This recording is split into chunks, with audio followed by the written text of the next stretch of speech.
করি সবাই ভালো আছেন। হস্তরেখা বিচার, বৈদিক জ্যোতিষ আমাদের সামনে তুলে ধরছি। ভিডিওটা কাটবেন না, পুরোটা দেখবেন।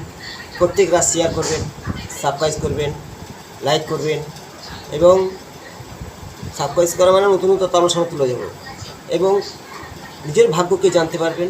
আপনার আগের জন্মে ঋণ পাপ আছে, কেন কষ্ট দুঃখ যন্ত্রণা হয়? আগের জন্মের ঋণ পাপ, পিতৃদোষ ও মাতৃদোষ কীভাবে বোঝায়? পিতৃঋণ ও মাতৃঋণ কীভাবে বোঝায়? হরস্কোপের মধ্যে যেমন কুণ্ডলীর মধ্যে দেখা যাবে বৃহস্পতির সাথে শুক্র, রবির সাথে রাহু, চন্দ্রের সাথে কেতু, শনি ও কেতু দেখা যাচ্ছে রবি, এইভাবে যে ঋণ পাপগুলো আমরা ছকের মধ্যে বুঝাই। অবশ্যই আমি ভিডিও দেবো। আজ যে বিষয়টা তুলব, নিজের হাত দেখে জানতে পারবেন যে আপনার আগের জন্মে ঋণ পাপ আছে। সেই ঋণ পাপ তাহলে কী হয়? কুষ্ঠ, দুঃখ, যন্ত্রণা, অর্থহীন, মানসিক চাপ, হঠাৎ দুর্ঘটনা এইগুলো ঘটে থাকে। পিতৃঋণ কীভাবে? যেমন রামায়ণের গল্প আছে, রামচন্দ্র কোনো দোষে দোষী নয়, তিনি ঈশ্বর হয়েও তার স্ত্রী ছাড়া, শূন্য ছাড়া জীবনটা যুদ্ধের মতো কাটাতে হয়েছিল দশরথের ভুলের দোষে। দশরথ রাজা বিনা অন্যায়তে শ্রাবণ কুমারকে মেরেছিল। সেই অভিশাপ, গল্পটা বড়, আমি বলবো অন্য ভিডিওতে। সেই ধরনের পিতৃঋণ কীভাবে হয়? পিতার ঋণ পুত্র শোধ করতে হয়। আগের জন্মের নিজের ঋণ থাকে। নিজের হাতকে মিলিয়ে দেখুন ঋণ কীভাবে হয়। প্রথমে দেখাবো মাতৃঋণ। এটা চন্দ্রের স্থান।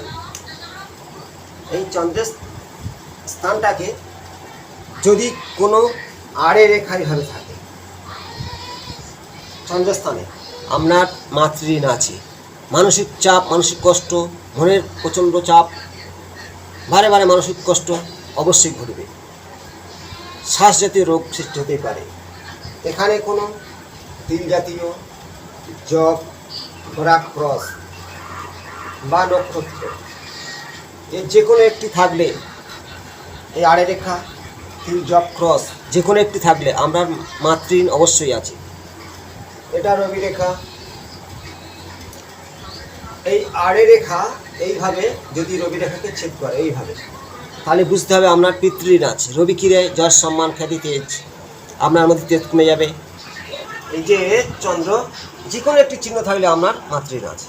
পিতৃঋণ হলো রবি আড়ে রেখা এইভাবে ছেদ করেছে, তাহলে আপনার এখানে কোনো তিল চিহ্ন আছে, জব চিহ্ন আছে, ক্রস চিহ্ন আছে, তাহলে আপনার পিতৃঋণ বুঝায়। পিতৃঋণ হলে আপনার শারীরিক দুর্বলতা, হৃদরোগ।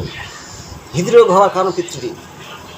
ফার্স্ট শারীরিক দুর্বলতা, এই ধরনের হলে আপনার জীবনে বড় বদনাম, অর্থ কষ্ট, তাহলে আপনার পিতৃঋণ অবশ্যই আছে। নিজের হাতকে মিলান, এর যে কোনো একটি চিহ্ন। ফিরে আমি এটা পুঁছে দিয়ে ভালো করে বলে,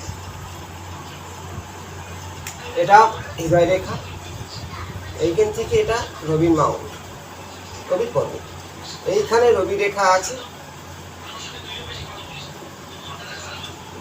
রবি রেখা আছে বা রবি রেখা নেই, এখানে রবি রেখা নেই, কিছু আড়াইভাবে রেখা আছে বা ক্রস চিহ্ন আছে বা তিল চিহ্ন আছে বা জব চিহ্ন আছে, থাকলে আপনার পিতৃঋণ অবশ্যই আছে।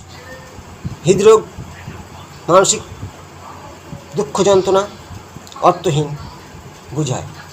মিলাবেন চন্দ্র ও রবি, এটা পিতৃঋণ, এটা হলো মাতৃঋণ। এবারে ফের বোঝাবো, এটা শুক্রস্থান। এখানে কোনো রেখা সুখদাতা, শুক্র প্রবল রেখা আছে, সুখে শান্তি বাস করছেন। হঠাৎ আপনার জীবনে দুঃখ যন্ত্রণা নেমে এলো। শুক্র পীড়িত হলে কষ্ট, দুঃখ, যন্ত্রণা, মানুষ কষ্ট পায়। এখানে তিল চিহ্ন, ক্রস, অসংখ্য রেখা, আড়ে জাল রেখা, নেট জাল তৈরি করেছে বা রেখাগুলো মলিন হয়ে গেছে। এখানে আপনার শুক্র পীড়িত হয়ে গেছে, মানে মাতৃঋণী ভুগছেন, অক্ষমতা, সুখহীন বুঝায়। এটা বৃহস্পতির মাউন্ট। এখানে অসংখ্য এইভাবে আড়ে রেখা আছে বা এখানে তিল চিহ্ন আছে, তিল চিহ্ন আছে, জব চিহ্ন আছে, আপনার পিতৃঋণ অবশ্যই আছে। রবি পিতৃঋণ করে, বৃহস্পতি পিতৃঋণ, শুক্র মাতৃঋণ, চন্দ্র মাতৃঋণ। এই ঋণ পাপ বলা হয় আগের জন্মের ঋণ।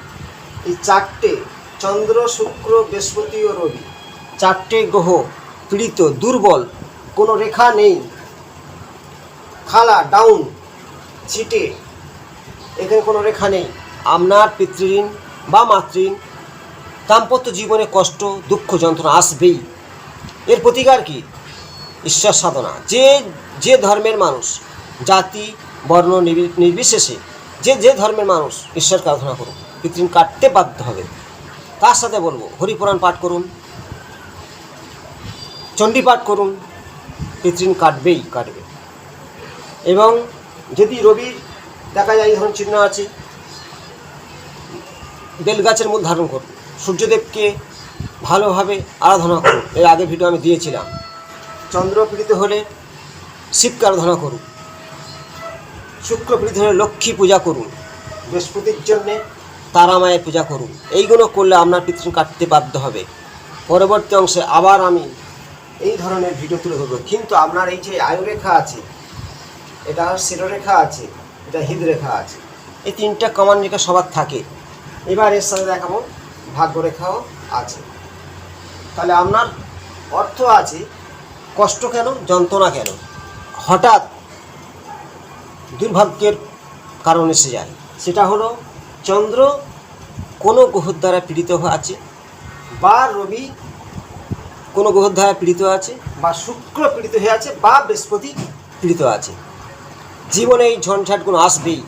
তার প্রতিকার হলো নিজের যে ধর্মের মানুষ, ঈশ্বরের প্রতি বা নিজেকে সঠিক আস্থা চালনা করুন, নিজের সৌন্দর্যটাকে বজায় রাখুন, কুকালচার করবেন না। আপনার জীবনে শুভভাবে তো আসবে। পরবর্তী অংশে আবার আমি নতুন তথ্য আমার সামনে তুলে ধরবো। সবাই ভালো থাকবেন।